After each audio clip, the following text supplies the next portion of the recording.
Jusque-là, ils étaient restés silencieux.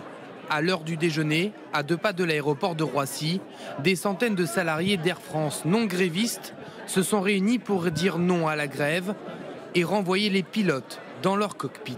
Je veux juste travailler, moi. C'est tout. J'ai un contrat, j'ai des droits, certes, mais j'ai aussi des devoirs, celui de travailler. Et on ne veut pas qu'ils disent que tout le monde les suit. Non. C'est leur conflit à eux, c'est pas le nôtre. Nous, on a envie de faire du low cost. Tous les métiers d'Air France représentés, des personnels au sol et d'escale, des agents de maintenance, des commerciaux et des pilotes, comme ce commandant qui lance un appel à ses collègues.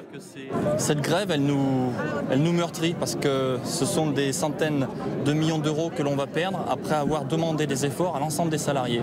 On perd 20 millions par jour, 14 000 euros par minute. Et que ce qu'on souhaite, nous, c'est la survie d'Air France.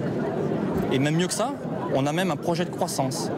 Au 10e jour de grève, le bras de fer continue, avec depuis ce matin un nouvel acteur, le secrétaire d'État au transport.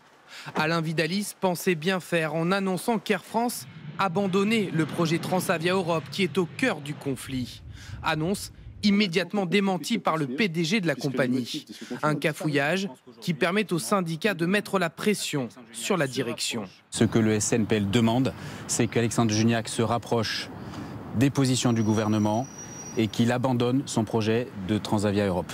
Les négociations pour une sortie de crise devraient néanmoins reprendre ce soir ou demain.